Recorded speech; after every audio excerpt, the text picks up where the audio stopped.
Ben ritrovati gentili amici e amiche all'ascolto, seconda edizione del nostro audiogiornale di questo sabato 9 maggio. Nell'ambito dei servizi di verifica delle attività economiche riaperte il 4 maggio, il questore di Pordenone, Marco Dorisio, ha disposto la revoca della licenza di un compro oro cittadino con la titolare dell'impresa individuale e una sua collaboratrice che sono state indagate in stato di libertà per ricettazione in concorso. I provvedimenti sono scaturiti al termine delle verifiche effettuate dall'Ufficio di Polizia Amministrativa e di Sicurezza, che ha riscontrato gravi irregolarità amministrative e penali per l'attività situata nella centrale viale Martelli. I controlli hanno accertato che la conservazione della documentazione per garantire accessibilità ai dati era assolutamente inidonea, tant'è che non venivano reperite neanche le schede più recenti in ordine al loro ricevuto.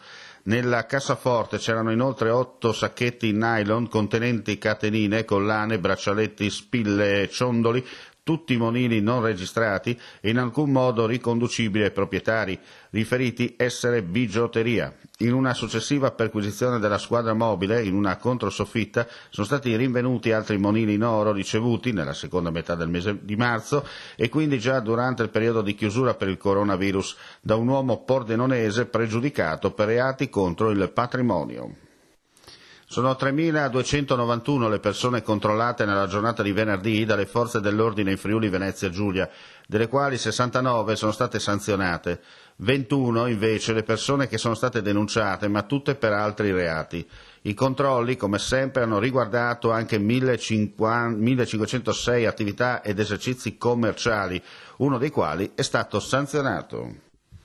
A Lignano Sabbiadoro, oltre la metà delle imprese è ancora chiusa, come certificato dall'Ufficio Studi di Confartigianato Imprese Udine, per il quale su 1982 locazioni 679 sono chiuse del tutto, 419 sono limitate all'attività per asporto o a domicilio e il 55,4%.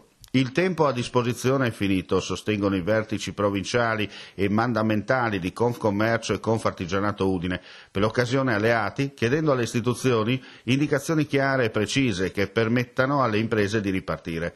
Al coro si associano anche esponenti di varie attività tra ristorazione e balneazione della zona. Gli operatori sottolineano che i fatturati azzerati, le prospettive incerte e il rischio per molti di non poter riaprire con migliaia di posti di lavoro in bilico.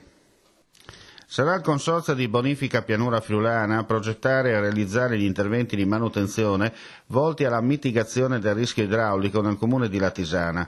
Il finanziamento è di 1.550.000 euro, ottenuto grazie ai fondi stanziati a seguito degli eventi calamitosi di ottobre e novembre 2018 e frutto di un protocollo d'intesa sottoscritto tra il Consorzio, il comune di Latisana e il Consorzio Acquedotto Friuli Centrale, che impegna gli enti firmatari ad operare in maniera sinergica e condivisa nella predisposizione e attuazione di un programma di interventi. Una delle situazioni di maggiore criticità e pericolo dal punto di vista idraulico è nella zona nord del capoluogo comunale e della frazione di Latisanotta. Si provvederà all'adeguamento del canale Latisanotta nel tratto terminale dei fossati di via Trieste a completamento degli interventi di sistemazione idraulica realizzati a cavallo nei comuni di Ronchis e Latisana a seguito degli eventi calamitosi accaduti nel 2007, dove le eccezionali precipitazioni avevano causato allagamenti e ingenti danni. La ricalibratura del primo tratto del canale Latisanotta era stata eseguita partendo dal comune di Ronchis e si era conclusa, per limitata disponibilità economica, nel tratto a sud, in corrispondenza del manufatto ferroviario immediatamente a valle della strada statale 14. E con questa notizia chiudiamo qui l'edizione del pomeriggio, la seconda per essere più precisi, del nostro audiogiornale, e vi diamo appuntamento come sempre poco dopo la mezzanotte per quanto riguarda quella dell'edizione di domenica 10 maggio. Grazie ancora per l'ascolto e buon pomeriggio a tutti.